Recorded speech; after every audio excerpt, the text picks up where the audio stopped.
जी सभी लोगों को मेरा नमस्कार। मैं आशीष शंकर एक बार पुनः मैं आपको सफर शून्य से शिखर तक चैनल के तहत मैं आप लोगों के समक्ष उपस्थित हो रहा हूँ। बड़ा हर्ष का समय है आज कि मैं आज एक अपने चैनल के माध्यम से एक अपना पहला एपिसोड संघर्ष की कहानी डॉक्टर रेखा शर्मा की जुबानी आपको सुनाने जा रहा हूँ। एक ऐसी पर्सनालिटी से आपको मिलाने जा रहा हूं जिन्होंने गांव से लेकर गोंडा तक और गोंडा से लेकर गुड़गांव तक, किचन से लेकर कॉलेज तक, शहर से लेकर गांव तक, सुबह से लेकर शाम तक अपना पूरा समय समाज के लिए समर्पित कर दिया है।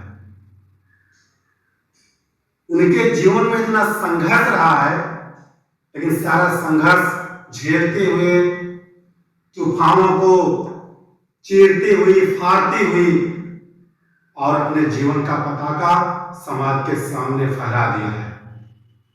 आज भी करीब 55 साल की उम्र में भी 18 से 20 घंटे काम करती है। नाना प्रकार के सामाजिक कार्य करती है। व्यक्तिगत जीवन जीने के साथ साथ सामाजिक जीवन भी बहुत सुव्यवस्थित ढंग से जी रही हैं।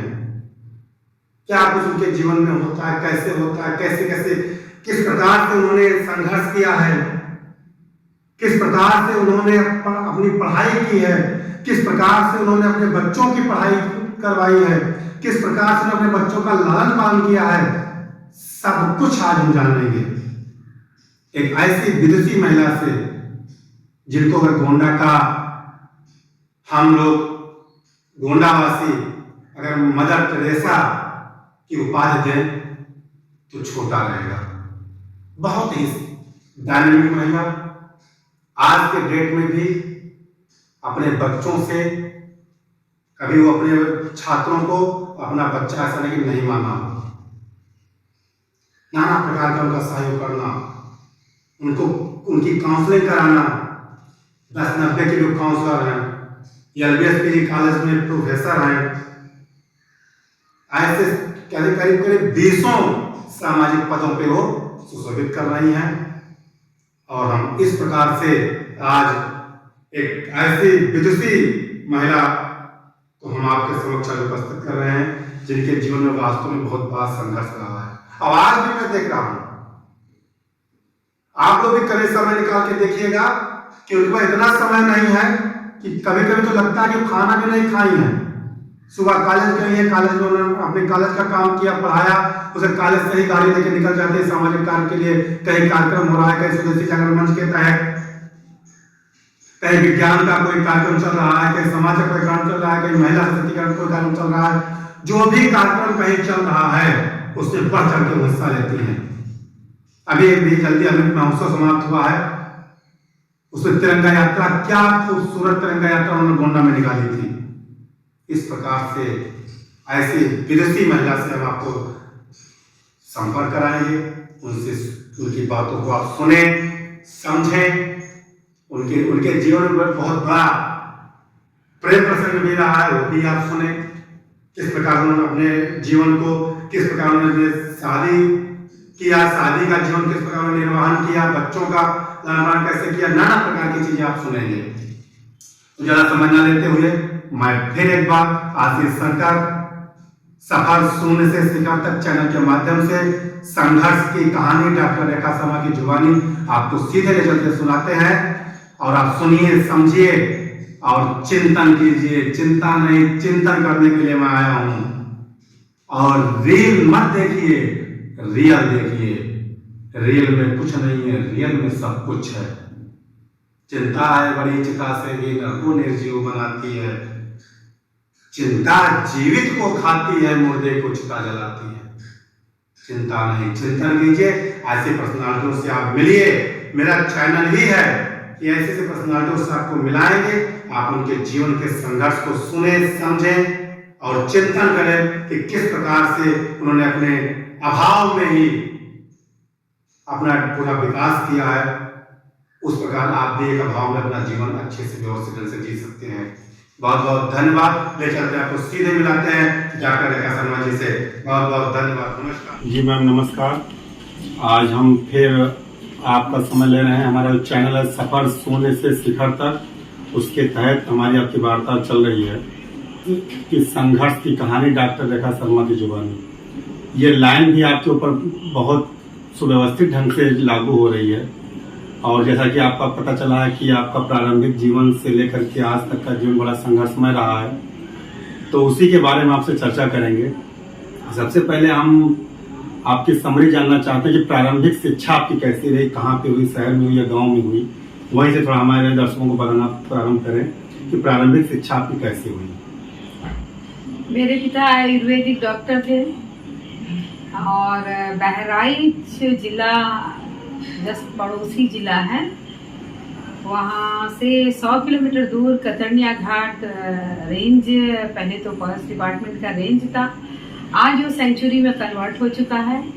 वहीं गिरजापुरी कॉलोनी इरिगेशन की कॉलोनी थी, और वहीं जो स्कूल था शारदा सहायक उच्चतर माध्यमिक विद्यालय, जहाँ से मैंने हाई स्कूल तक की शिक्षा प्राप्त की। और आज के 35-36 साल पहले की बात आप कर रहे हैं, उस समय लड़कियों का घर से निकलना बड़ा मुश्किल था। लोग अपनी लड़कियों को नहीं पढ़ाते थे या बहुत कम इतनी शिक्षा देते थे जिससे वो केवल अक्षर का ज्ञान उसे हो जाए, अपनी प्रॉब्लम्स वो लिख सके। लेकिन मेरी माँ ने एक संकल्प लिया कि हम अपने बच्चों को पढ़ाएंगे। मोहल्ले के और सभी जो लेडीज थी उनको तैयार किया, सभी लोग तैयार हुए और 3 किलोमीटर के जंगल के रास्ते को क्रॉस करके हम स्कूल पढ़ने जाते थे, और हाई स्कूल तक की शिक्षा हमने वहीं से प्राप्त की। 9th और 10th, उस समय 9th में साइंस साइड या आर्ट साइड लिया जाता था, एंड आई वॉज एलोन। मैं अकेली लड़की थी और सभी लड़के थे। 39 लड़के थे और 40वां मेरा नाम। तो इस तरह मैं साइंस साइड की अकेली लड़की थी अपनी क्लास की। जैसे आपने कहा कि 30-35 साल पहले कहानी है कि अपनी लड़कियों को लोग नहीं भेजते थे पढ़ाने के लिए, फिर अभी आप बता रहे कि 39 बच्चे थे उसमें और एक मैं अकेली छात्रा थी पढ़ने में। तो उस दौरान लोगों की मेंटालिटी नहीं भी थी लड़कियों को पढ़ाया जाए। फिर आपकी माता जी ने आपका सपोर्ट जैसा आप बता रही हैं, तो क्या माता जी आपको पढ़ी नहीं थी? नहीं, मेरी मम्मी को नाना जी जबकि मेरे पढ़े लिखे थे और प्रिंसिपल थे, लेकिन उस जमाने में ये करीबन 50-60 साल पहले की बात हो गई।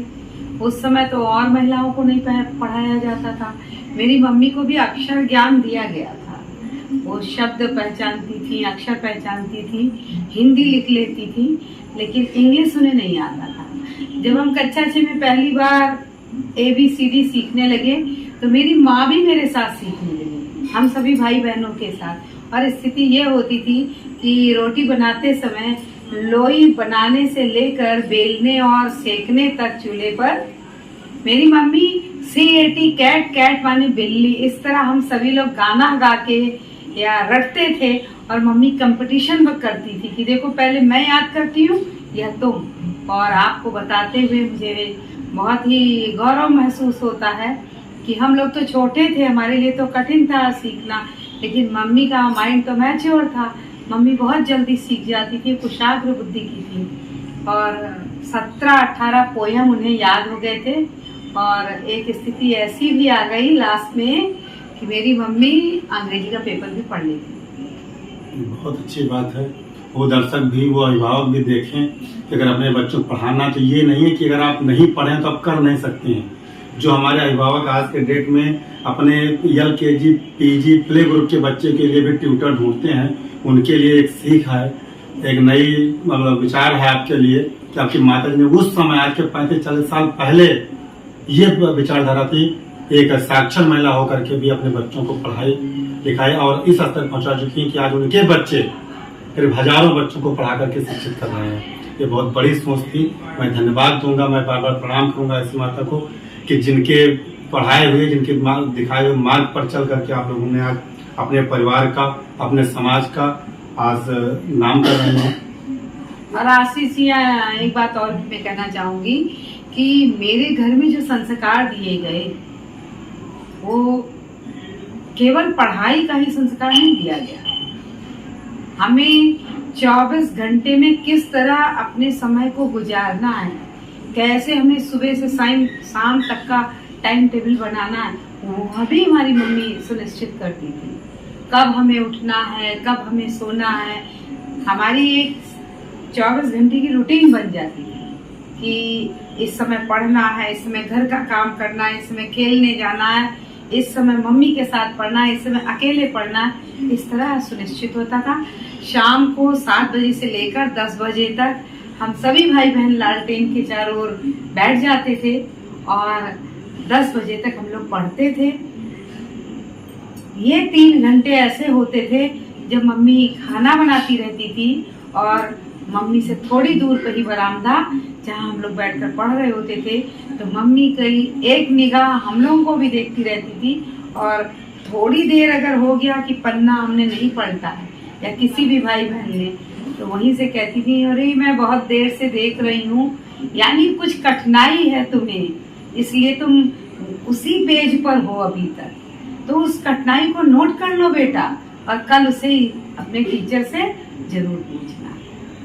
कोई भी विषय उन्होंने एज अ सब्जेक्ट नहीं पढ़ा था, लेकिन साइंस मैथमेटिक्स कुछ भी हम पढ़ रहे होते थे या होमवर्क करते थे तो आके पीठ पर शाबाशी देती थी, बहुत अच्छी राइटिंग है तुम्हारी, ये मत सोचो कि हम नहीं कर लेंगे, हम जरूर कर लेंगे।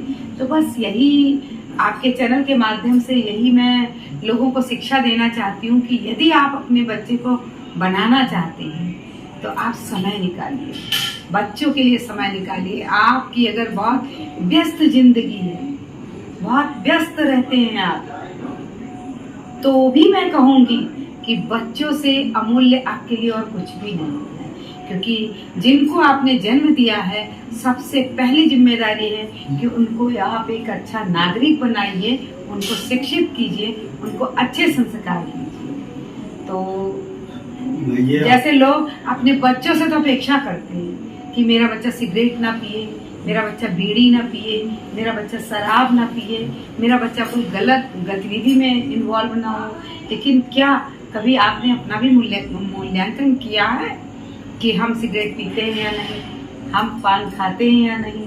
यदि आप खाते हैं तो आप किस हैसियत से बच्चों को मना कर सकते हैं? क्योंकि बच्चा सबसे पहले अपने घर से ही सब कुछ सीखता है। और यदि आप बच्चे से कहते नहीं तुम्हें पढ़ना है, तुम्हारा पढ़ने का टाइम है, और आप बैठ के उसी के सामने टीवी देख रहे हैं, तो कैसे ऐसा पॉसिबल है? इसलिए पहला त्याग तो माँ को करना होगा, दूसरा त्याग पिता को करना होगा, और तीसरा त्याग पूरे परिवार को करना होगा। यदि घर में पढ़ने वाला बच्चा है तो उसमें उसके विकास में सभी का कंट्रीब्यूशन है। और जैसे आशीष जी रथ के 2 पहिए होते हैं, ऐसे ही बच्चों के व्यक्तित्व के विकास में भी 2 पहिए काम करते हैं रथ की तरह। एक स्कूल का एनवायरनमेंट, उसका शिक्षक, और दूसरे उसके माता पिता। जब दोनों केयर करते हैं तब स्टूडेंट बहुत द्रुत गति से आगे बढ़ता है। अभी जैसे अभी आपने बताया कि पढ़ाई के साथ साथ हमारे घर में मुझे संस्कार भी मिला, हर प्रकार का कार्य भी कराया जाता था। तो आज मैं भी देख रहा हूँ, आप भी कभी मौका मिले तो आप आके मैम के घर देख सकते हैं। आज भी आप किचन से लेकर के कॉलेज तक टोटल वर्क करने की कैपेसिटी रखती है, करती हैं। तो क्या उस समय जब आप पढ़ रही थी तब भी आपकी कॉलेज लाइफ थी और तब भी आपके घर में किचन था, तो क्या आप किचन में काम बताने में आप सहयोग करती थी मम्मी के साथ? जी, मेरी मम्मी ने शुरू से काम कराया जी।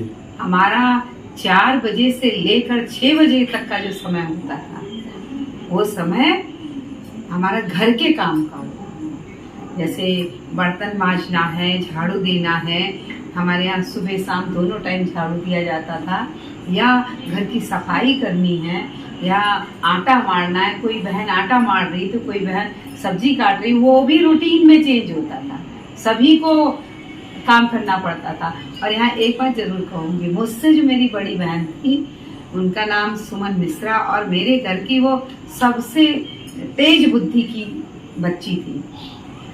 उनकी मैथमेटिक्स और फिजिक्स के बारे में अगर मैं कहूँ कि जैसे कोई क्वेश्चन हम पूछते थे, दीदी ये बता दो, आंख बंद करती थी और क्वेश्चन का आंसर बताती थी। फिजिक्स कोई भी क्वेश्चन पूछ लो तुरंत आंसर देती थी।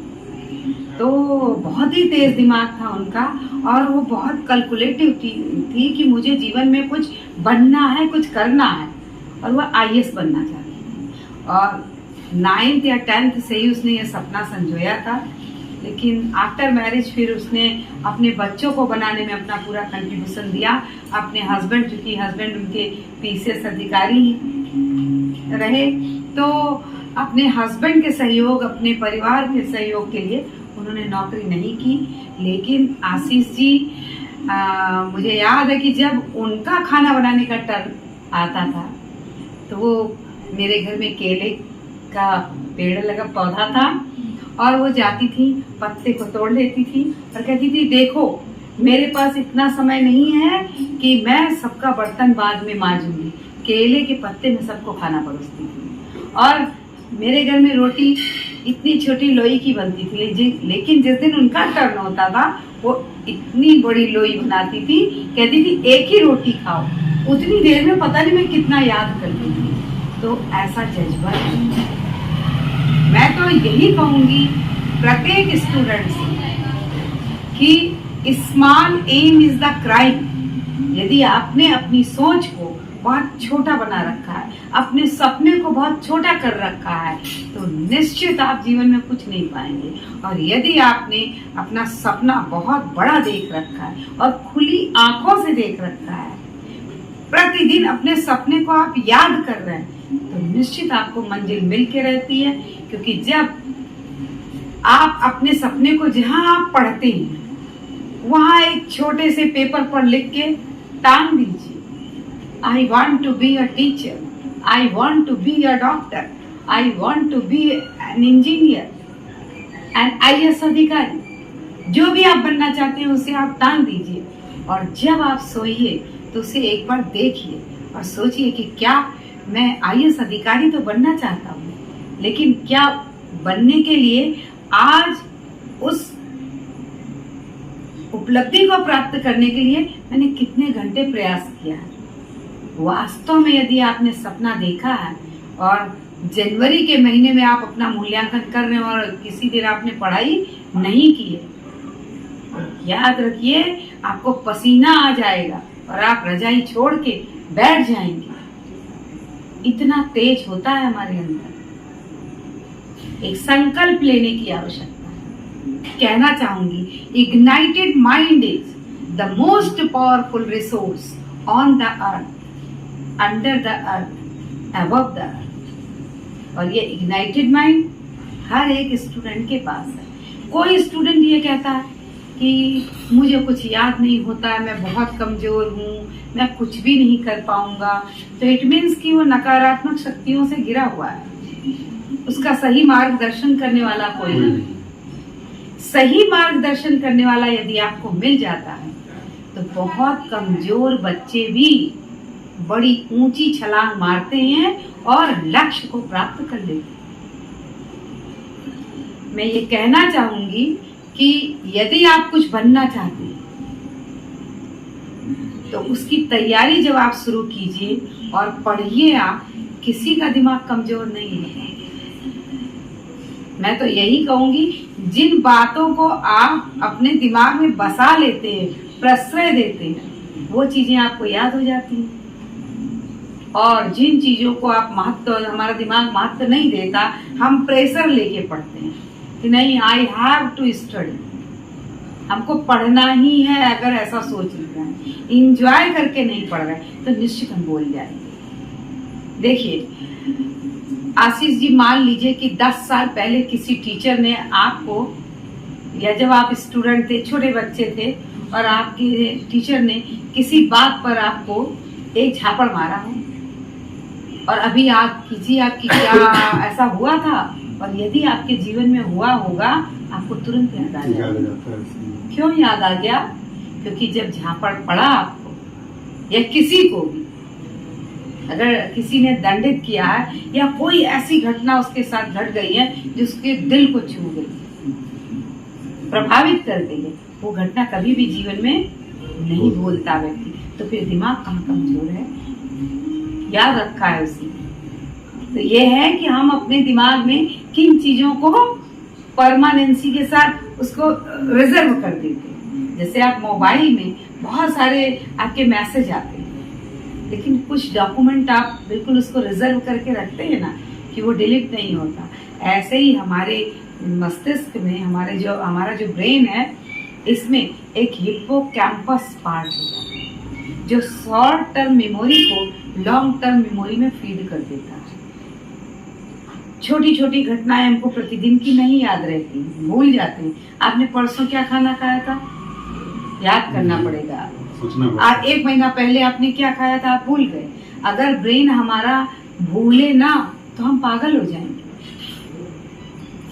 तो इसलिए हमारा ब्रेन डिलीट करता रहता है आवश्यकता से अधिक चीजों को, लेकिन कुछ चीजों को अपने ब्रेन में वो बिल्कुल फीड कर लेता है जो आजीवन साथ रहती है। जब तक व्यक्ति का जीवन होता है तब तक वो मेमोरी बनी रहती है। तो यही बात है आशीष जी कि यदि हम पढ़ने वाले स्टूडेंट हैं तो आज हमको कॉलेज में जो पढ़ाया गया, हम घर जाके उसका नोट्स तैयार करें, उसे पढ़ें, और अगले दिन जब दूसरा नोट्स हमको दिया जाए तो हम पिछले दिन का 1 दिन पहले का जो नोट्स था उसको एक बार सरसरी निगाह से जरूर देखें।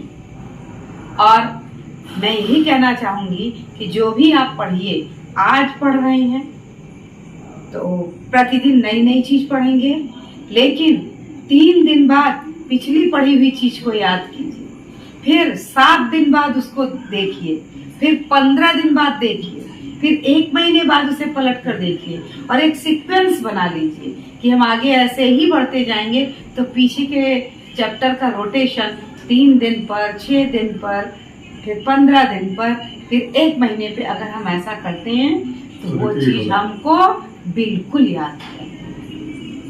ये तरीका है। अगर आप किसी भी कंपटीशन में जा रहे हैं, आपको बहुत सारी चीजें रटनी पड़ती हैं, तो प्लीज इसी तरह पढ़िए, रिपीट कीजिए, अपने दिमाग में बार बार उसे याद कीजिए। और जब आप पुनरावृत्ति करते हैं उसी चैप्टर को पढ़ने की, तो क्या होता है, हमारा समय कम लगता है, पहली बार में समय अधिक लगता है। जब भी हम कोई नया चैप्टर पढ़ें तो हमने कल क्या पढ़ा था, कल के पहले क्या पढ़ा था, एक बार उसे जरूर दोहरा लेना चाहिए। निश्चित आप लक्ष्य को प्राप्त करेंगे। और किसी भी स्टूडेंट को जो जीवन में कुछ करने का जज्बा रखता है, संकल्पित हो चुका है, उसको जीवन में कोई भी बाधा रोक नहीं सकती, केवल आपका मार्गदर्शन सही होना चाहिए। जैसे अभी आपने सुना कि आप किचन से लेके कॉलेज तक की लाइफ, स्टूडेंट लाइफ में भी ये काम करते रही हैं। तो हमारे ऐसे भाई बहन जिनको ये लगता है कि बहाना बनाते हैं, घर वाले कोई काम कह देते हैं तो कहते हम पढ़ रहे हैं, तो ऐसा कदाप ना करें। आप अपने घर के काम में भी हाथ बटाइए और हर काम सीखने का प्रयास कीजिए, क्योंकि तभी आप सफल हो पाएंगे जब हर काम में आप दक्ष होंगे। दूसरी चीज, पढ़ाई का सिस्टम भी आपको बताएगा मैम के द्वारा कि आपको कैसे पढ़ना है, आप अपने मेमोरी को कैसे स्ट्रांग करना है। जैसे एक चीज हम और पूछना चाहेंगे आपसे, कुछ बच्चे ऐसे होते हैं कि कुछ बच्चों का हर सब्जेक्ट स्ट्रांग नहीं होता है।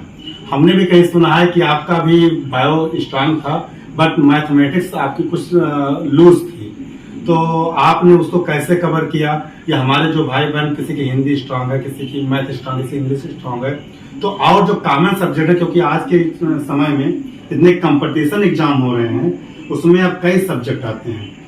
देखिए, जहाँ तक आप मैथमेटिक्स की बात कह रहे हैं जी, मेरी मैथमेटिक्स बहुत कमजोर थी, मैं इसे स्वीकार करती हूँ जी। और किसी भी स्टूडेंट का कोई सब्जेक्ट अगर कमजोर है तो कहीं ना कहीं उसके पीछे उसके गुरु की भी रिस्पॉन्सिबिलिटी है जी, बिल्कुल। क्योंकि कभी कभी कुछ टीचर ऐसे होते हैं जो हर एक स्टूडेंट पर ध्यान नहीं दे पाते, स्टूडेंट कमजोर होता जा रहा है और स्टूडेंट और टीचर के बीच में दूरी बढ़ती जा रही है। दोनों के बीच में एक सकारात्मक रिलेशन होना चाहिए, इतना ही डिस्टेंस होना चाहिए कि बच्चा बस खुल के अपनी प्रॉब्लम आपसे शेयर कर सके। स्टूडेंट अपने सुख में अपने दुख में दोनों समय आपको याद कर सके। मैथमेटिक्स मेरी बहुत कमजोर थी, लेकिन फिर भी आशीष जी मैंने एकीकृत छात्रवृत्ति परीक्षा को क्वालिफाई किया। मेहनत का कोई विकल्प नहीं। मैं कहूंगी मेरी माँ, मेरे भाई का मार्गदर्शन होता था, मेरी दीदी पढ़ाती थी और मम्मी सुपरविजन करती। तो मैथमेटिक्स जैसा सब्जेक्ट भी जो मुझे बहुत कठिन लगता था, मेहनत किया, एक एक चैप्टर को कई बार समझा मैंने। एक समय ऐसा आ गया कि हमको फिर जो सिलेबस था 6th, 7th, 8th की मैथमेटिक्स उसमें आती है, हमें एक एक प्रश्न रट गया था। जब मैं एग्जाम देने जा रही थी तो मुझे यही लग रहा था कौन सा क्वेश्चन आएगा जिसे मैं कर ना लूं। मुझे सारे क्वेश्चन के आंसर पता है। तो मैं यही कहना चाहूंगी, जो विषय आपका कमजोर है उसी को अपनी चुनौती बना लीजिए। मतलब उससे डरिए ना, उसे अपनी चुनौती बना लीजिए। जिस दिन अपने डर को आपने अपनी चुनौती बना लिया, उसी दिन वो विषय आपके लिए बहुत आसान हो जाए। अच्छा, ये आप दे रही होंगी अपने कॉलेज लाइफ में, विद्यार्थी जीवन में, आज के डेट में भी। तो जब बच्चा अपने गांव से निकलता है और किसी शहर में प्रवेश करता है या प्राथमिक विद्यालय से जूनियर हाई स्कूल में या माध्यमिक विद्यालय में जाता है, तो वो अनमेच्योर होता है, उसकी समथिंग 10 साल के आसपास रहती है। तो उसको तमाम प्रकार के मित्र मिल जाते हैं, दोस्त मिल जाते हैं, और कुछ तो अच्छे मिल जाते हैं, कुछ ऐसे मिल जाते हैं कि उसका लाइन डाइवर्ट कर देते हैं। तो ऐसे समय में जो हमारे भाई बहन हैं 15 साल 20 साल की एज में, उनको ऐसे मित्र मिल गए हैं, तो उन मित्रता कैसे वो करें, कैसे पहचाने कि हमारे लिए अच्छा है या हमारे लिए बुरा है, या आपके जीवन में कोई ऐसा मित्र कैसे रहा होगा, कैसे उस समय आपने चूज किया होगा, थोड़ा हमारे दर्शकों को भी बताइए। देखिए, यहाँ पर पुनः मैं ये कहूंगी कि माँ और पिता का दिया हुआ संस्कार बहुत काम आता है। आप कहीं भी अपने बच्चे को छोड़ते हैं बाहर, वो सही रास्ता चुनता है या गलत रास्ते पर जाता है, इसके पीछे माता पिता के दिए हुए संस्कार माइलस्टोन की तरह काम करते हैं। यदि आपने अपने बच्चे को अच्छे संस्कार दिए हैं और अपने बच्चे से दोस्ती का एक रिलेशन रख रखा है, मित्रवत संबंध रख रखा है कि वो अपनी प्रॉब्लम खुल के आपको बता सके, तो बच्चा आपको जरूर बताएगा कि मेरी दोस्ती ऐसे बच्चे से हो रही है और उसकी क्वालिटीज ये अच्छी वाली हैं और ये बुरी वाली हैं। और अच्छे बच्चे वही होते हैं जो अपनी माता और पिता का कहना मानकर दोस्ती में भी चुनाव, जब तक आप मैच्योर नहीं, मैच्योर होने के बाद तो हम निर्णय लेने के लिए सक्षम, लेकिन जब हम छोटे हैं, हम किशोरावस्था में, ये झंझावात की अवस्था होती है, हार्मोनल चेंज होते हैं, परिवर्तन होता है हमारे शरीर में, उस समय हम बहुत डिसीजन मेकर की तरह काम नहीं कर पाते, हम भावनाओं में बह जाते हैं। तो ऐसे बच्चों को मैं जरूर कहूंगी कि किसी से भी दोस्ती करने के पहले एक बार सोचिए कि हमारा दोस्त हमें फर्श की ओर ले जाएगा या अर्श की ओर ले जाएगा। तो ये दोस्तों, ये भी ध्यान रखें दोस्ती करते समय। लेकिन जैसे अभी मैम ने भी बताया और आपने कभी कभी देखा भी होगा, अपने आसपास भी देखा होगा कि जो बच्चे अपने माँ बाप के अटैच में रहते हैं, उनसे संबंधित से जुड़े रहते हैं, भले आप बाहर निकल गए हो, पढ़ रहे हो, इलाहाबाद हो या दिल्ली में हो, फिर भी सबसे पहले अगर आपको किसी की काउंसलिंग की जरूरत है तो अपने माँ बाप से पूछिए, सलाह लीजिए। और अगर ऐसी समस्या आ रही है, उसका निदान वो नहीं कर पा रहे, तो आप बाहर निकलें। तो ये भी आप ध्यान में रखें कैसे दोस्ती करनी है आपको। साथ साथ एक चीज हम और जानना चाहेंगे कि कुछ लोग आर्थिक रूप से परेशान होते हैं, कुछ करना तो चाहते हैं, उनके अंदर लगन है, जिज्ञासा है, लेकिन वो आर्थिक रूप से बहुत परेशान है या कहीं पिछड़े क्षेत्र में उनका जन्म हो गया है, तो ऐसे बच्चे किस प्रकार कौन सा रास्ता चुने जिससे उनकी पढ़ाई, क्योंकि शिक्षा एक ऐसी चीज है कि अगर वो शिक्षित हो गए, शिक्षा प्राप्त कर लिया, तो संसार की ऐसी कोई चीज नहीं बची है जिसको खरीद नहीं सकते हैं। देखिए, आर्थिक रूप से वीक यदि कोई स्टूडेंट है तो मुझे लगता है कि आज के परिवेश में, आज की जो परिस्थिति है, जो हमारी मतलब गवर्नमेंट है, गरीब बच्चों की सहायता के लिए विभिन्न प्रकार की स्कॉलरशिप दी जाती है। आप किसी की भी गरीबी उसको प्रगति के लिए या उसके व्यक्तित्व विकास में कभी भी बाधा नहीं बन सकती है। यदि आप पढ़ने वाले स्टूडेंट हैं, आपकी फीस माफ कर दी जाती है, आपको स्कॉलरशिप दी जाती है, उस स्कॉलरशिप से आप पढ़ सकते हैं। इतना पैसा स्कॉलरशिप में दिया जाता है ताकि स्टूडेंट अच्छी तरीके से पढ़ सके। आज तो विद्यालय में आप जाइए तो वहाँ भी लाइब्रेरी बहुत अच्छी अच्छी है, सभी विद्यालयों में हुआ करती है, वहाँ जाके स्टूडेंट पढ़ सकता है। और यदि कोई हमारी सहायता करने वाला नहीं है और हम पढ़ने में अच्छे हैं और जीवन में कुछ अच्छा करने का अगर हमारे अंदर संकल्प है तो हम ट्यूशन पढ़ाएंगे। मैं आपसे बताना चाहूंगी कि मेरा बड़ा भाई, जिसने हम सभी छोटे भाई बहनों को पढ़ाई के लिए प्रेरित किया और मम्मी को इसके लिए आगे बढ़ाया, मेरे भाई ने, वो बीए कर रहे थे और तब उन्होंने ट्यूशन पढ़ाना शुरू किया था, क्योंकि उस समय मेरे पिताजी की स्थिति खराब हो गई थी, उनका स्वास्थ्य खराब हो गया था। 2-2.5 साल तक वो बहुत ज़्यादा बीमार हो गए थे, तो आर्थिक तंगी को हम लोगों ने झेला है। मेरे भैया सुबह से शाम तक ट्यूशन पढ़ाते थे और जितने कॉम्पिटिटिव एग्जाम होते थे, ट्यूशन पढ़ाने से आपका नॉलेज लेवल बढ़ जाता है और आपकी आर्थिक स्थिति भी सही हो जाती है। मैं स्वयं हाई स्कूल में थी तो 6-7 को पढ़ाती थी, इंटर में थी तो 9-10 को पढ़ाती थी, बीएससी में थी तो इंटर को पढ़ाती थी, एमएससी में आई तो बीएससी के बच्चों को पढ़ाती थी। और जब पढ़ के निकली तो एक साथ 3 सर्विस किया मैंने। मैं साइंस की टीचर थी एक स्कूल में और सुबह में कोचिंग नीट सीपीएमटी की कोचिंग, तब नीट को सीपीएमटी बोलते थे, उस सीपीएमटी की कोचिंग में पढ़ाती थी और शाम को मैं इंटर वाले जो स्टूडेंट होते हैं उनको बायोलॉजी पढ़ाती थी। तो यदि आप में काम करने का, मेहनत करने का जज्बा है तो निश्चित एक दिन मंजिल आपको मिलती है। आज मैं तो यही कहना चाहूंगी कि जो संघर्ष करता है वही लक्ष्य तक पहुंचता है। जिनके पास सारे संसाधन होते हैं,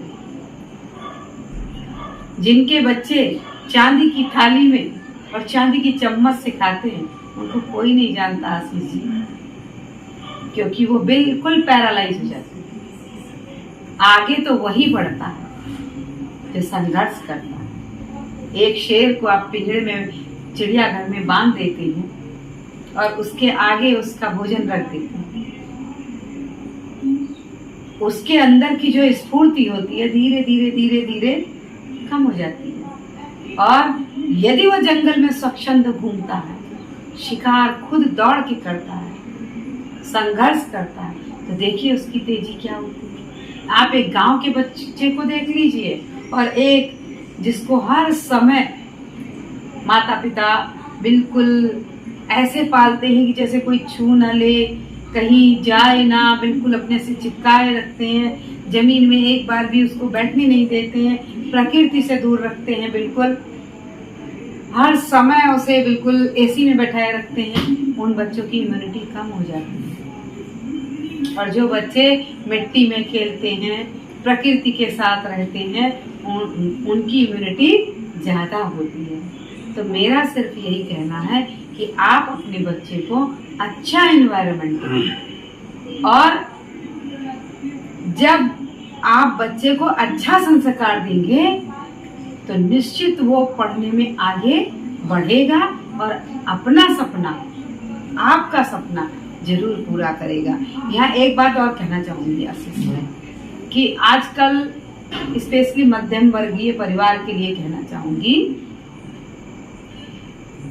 हर माता पिता बस बच्चा 3-4 साल का हुआ नहीं कि तुरंत हम उसको स्कूल भेज देते हैं और बस उसी दिन से कैलकुलेशन करने लगते हैं कि हमारा बच्चा बिल्कुल ये बन के दिखाएगा, जिलाधिकारी ही बन जाएगा।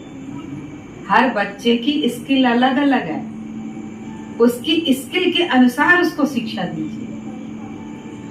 और आज शिक्षा को, जो मध्यम वर्गीय परिवार है वो शिक्षा को सबसे ज्यादा महत्व दे रहा है, जबकि मैं समझती हूँ कि नंबर 1 पे मुझे क्या, समाज नंबर 1 पे रखना चाहिए स्वास्थ्य।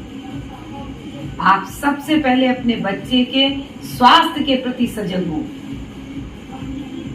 आज माताएं अपने उन बच्चों से खुश हैं जो खाना चाहे पिज्जा खा रहे हैं, वेस्टर्न फूड खा रहे हैं, प्रोसेस फूड खा रहे हैं, जंक फूड खा रहे हैं, स्वास्थ्य उनका खराब हो रहा है। क्योंकि नया जीवन है, नया शरीर है, बच्चे हैं, इसलिए बॉडी की सहने की क्षमता ज्यादा है। वो पढ़ने में तो अच्छे हैं, टॉपर हो रहे हैं, लेकिन बिल्कुल सूख गए हैं, एनीमिक हो गए हैं। तो ऐसी शिक्षा किसी काम की नहीं है। सबसे पहले पहला स्थान जीवन में देना चाहिए शिक्षा, सबसे बड़ा स्थान मिलना चाहिए जीवन में स्वास्थ्य। मेरे हिसाब से पहला स्थान है स्वास्थ्य का और दूसरा स्थान संस्कार का, जो हम अपने घर से देना शुरू करते हैं, और तीसरा स्थान होना चाहिए शिक्षा। जब हम इस क्रम में बढ़ेंगे तो निश्चित हम एक सुसंस्कृत, सुदृढ़ और एक मजबूत समाज का निर्माण कर सकते हैं। आप सबसे पहले भी आपने दिया स्वास्थ्य पे, तो थोड़ा अपने विद्यार्थियों की तरफ से क्वेश्चन पूछना चाह रहे हैं आपसे कि आज के डेट में हम देख रहे हैं हमारे भाई बहन तमाम मिलते हैं, कहते हैं कि आशीष भैया मैं पढ़ रहा हूँ, लेकिन मैं क्या बताऊँ, पढ़ता बहुत हूँ, मुझे याद नहीं रहता है, उनकी मेमोरी कुछ लूज है। तो हमारे ऐसे जो विद्यार्थी जीवन में हमारे भाई बहन भी हैं, तो उनके लिए आपका क्या विचार है कि उनका खान पान कैसा हो, किस प्रकार का वो खान पान रखें जिससे उनका स्वास्थ्य भी ठीक रहे और उनके विद्यार्थी जीवन के लिए लाभप्रद हो। दूसरी चीज, किस प्रकार से वो पढ़ाई करें कि उनका जो याददाश्त है, मेमोरी है, वो बरकरार रह जाए। देखिए, किसी भी, चाहे वो बच्चा है चाहे वो बड़ा है, सभी के अच्छे स्वास्थ्य के लिए हमारी जो डाइट है, जो हम खाना खा रहे हैं, उसमें हमारे कार्बोहाइड्रेट का होना, प्रोटीन का होना, फैट का होना, मिनरल्स का होना, विटामिन्स का होना, ये अत्यंत आवश्यक है। इसीलिए हमारे जितने भी, देखिए, धार्मिक पर्व होते हैं और हम भगवान का कोई भोग लगाते हैं, तो देखिए भगवान को 56 भोग लगाया जाता है। वो 56 भोग मीन्स वो क्या 56 प्रकार का खाना खाते? ऐसा नहीं है। इसलिए एक सिंबल दिया गया कि मतलब जो भी खाने योग्य चीज है उसे आप बदल बदल कर खाते रहिए, क्योंकि किसी में किसी प्रकार का एमिनो एसिड मिलता, किसी में किसी प्रकार का मिलता, किसी में मतलब हमें मिनरल ज्यादा मिलता, तो किसी में विटामिन मिल रहा है, तो किसी से हमको प्रोटीन मिल रहा है, किसी से हमें कार्बोहाइड्रेट मिल रहा है। तो हमारी जो थाली है वो संतुलित होनी चाहिए। और हमें अपना जो हमारे भारत देश का जो खान पान है वो शायद पूरे विश्व का सबसे अच्छा खान पान है। अभी कोरोना काल में भी ऐसा मूल्यांकन किया गया, बहुत से देश में ऐसा शोध हुआ जहां देखा गया कि सबसे अच्छा भोजन कहाँ का, जो हमें रोग से लड़ने की क्षमता देता है, तो भारतवर्ष का ही पाया गया। चावल, दाल, रोटी, सब्जी जो हम खाते हैं, इसमें हमारे शरीर के विकास के लिए, हमारी ग्रोथ के लिए हमारे डेवलपमेंट के लिए, हमारे इम्यूनिटी के लिए वो सारे तत्व हैं जिनकी हमें आवश्यकता होती है। इसीलिए हमें अपने बच्चों को जो हमारा पारंपरिक भोजन है उधर की ओर ले जाना चाहिए। गलती पहले माँ ही करती है। Processed food like cold drink है, पहले बच्चा थोड़ी जानता है टॉफी को, चॉकलेट को, पहले हम ही आप उसे देते हैं। और जब वो आदी हो जाता है पिज्जा का, तब हम मना करते हैं कि नहीं ये मत खाओ। देखिए कोरोना काल में जितनी डेथ यूरोपियन कंट्रीज में हुई उतनी यहाँ नहीं हुई, क्योंकि हमारी इम्यूनिटी उनसे ज़्यादा सशक्त है। और फिर वही बात है, वहाँ प्रोसेस्ड फूड को प्रश्रय मिलता है, ज़्यादा प्रचलित है। और हमारे यहाँ परंपरागत जो हमारा फूड है, ताज़ा जो फूड हम बनाते हैं, भोजन बनाते हैं, वो हम खाते हैं। यहाँ आशीष जी आपके चैनल के माध्यम से एक बात ये भी कहना चाहूँगी कि हमारे भारतवर्ष में जो महिलाएं हैं 85% लेडीज पेट की बीमारी से मरती हैं। और ऐसा इसलिए है क्योंकि जो महिला होती है घर की, जो गृहिणी होती है, वो सुबह उठते ही सबसे पहले चाय बनाती और पूरा परिवार एक एक कप चाय पी लेता है खाली पेट। चाय के बारे में कहना चाहूंगी क्योंकि मैं साइंस की स्टूडेंट हूँ। चाय जो हम पीते हैं इसमें जो केमिकल पाया जाता है ये ब्रेन स्टिमुलेटर होता है, ब्रेन को स्टिमुलेट करता है। तो जो अंग्रेज थे जिन्होंने हमारे भारतवर्ष में इस चाय की परंपरा को जन्म दिया, जब वो थक जाते थे तो और उनका काम बचा रह जाता था, तो ब्रेन उनका काम करे इसलिए वो चाय पीते थे। और हमारे यहाँ हम पूरे भारतवासियों को ऐसा सिखा गए कि आज देखिए घर घर में चाय, और चाय एक शौक बन के रहेगी। हाँ, सहज अभिवादन का, अगर आप किसी के घर जाते हैं तो अभिवादन, आपका अभिवादन करने में वो आपको चाय पिलाई जाती है। तो मेरे ख्याल से चाय सुबह कतई और खाली पेट तो बिल्कुल ही नहीं पीना चाहिए, क्योंकि जब आप खाली पेट चाय पीते हैं तो एसिडिटी होती है, ये हमारे लिए बहुत ही हार्मफुल है। और जहाँ तक मैं लेडीज़ की बात कर रही थी आशीष जी, तो सुबह जो गृहिणी होती है वो सबसे पहले उठ के एक गलत काम किया, सबको चाय पिलाया। दूसरा है कि वो अपने बच्चों को लिए स्कूल जाने के लिए टिफिन बनाती है, अपने हस्बैंड के लिए टिफिन बनाती है, जितने लोग बाहर जाने वाले होते हैं उनको खिला पिला के उनका टिफिन पैक करती हैं और उनको भेज देती हैं। फिर घर के जो बुजुर्ग हैं फिर उनको खाना सबसे पहले देती है, और फिर नहाने धोने जाती है, झाड़ू पोछा करती है, उसके बाद भगवान की पूजा करती है, उसके बाद वो कुछ खाने बैठती है। तब तक बच जाते हैं 11-12, और तब तक हमारे स्टोमक में इतना HCl बन जाता है, हाइड्रोक्लोरिक एसिड, जो धीरे धीरे हमारे अंदर की जो म्यूकस की वॉल होती है उसको गला देती है, और तब हमारे पेट में शुरू हो जाता है घाव बनना, जिसे हम अल्सर कहते हैं। और यही अल्सर अगर हमारी आदत ऐसी ही बनी रहती है तो finally it is converted into cancer. और बहुत लेडीज कैंसर और अल्सर से मरती हैं, क्योंकि जितने भी व्रत हैं, उपवास हैं, सब लेडीज के ही झोली में डाल दिए गए। हाँ, ये तो हमने भी देखा है। पहले बहुत व्रत भी है और रहती भी बहुत ज्यादा व्रत। अगर सप्ताह में 7 दिन है तो 4 दिन 3 दिन का व्रत। भगवान कभी नहीं कहता कि आप अपने पेट को कष्ट में रख करके हमारी पूजा कीजिए। सबसे पहले ऊपर वाले की दी हुई ये जो अनुपम काया है, गिफ्ट है ऊपर वाले का दिया हुआ, इसको संभाल कर रखिए। भगवान आपकी भक्ति चाहता है, भूखा पेट नहीं चाहता है आपका।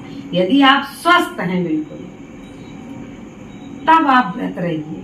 ये और हमें तो लगता है लेडीज 11 बजे तक प्रतिदिन नहीं खाती हैं, 11-12 बजे तक पहला आहार उनके अंदर जाता है, और तब तक इतनी एसिडिटी उनके अंदर हो जाती है कि धीरे धीरे धीरे धीरे वो मतलब गैस की मरीज हो जाती हैं, बहुत ज़्यादा गैस उन्हें बनने लगती है, और गैस हमारे जीवन के लिए, हमारे स्वास्थ्य के लिए बहुत ही घातक है। और अल्सर और फिर वो कैंसर से मरती है।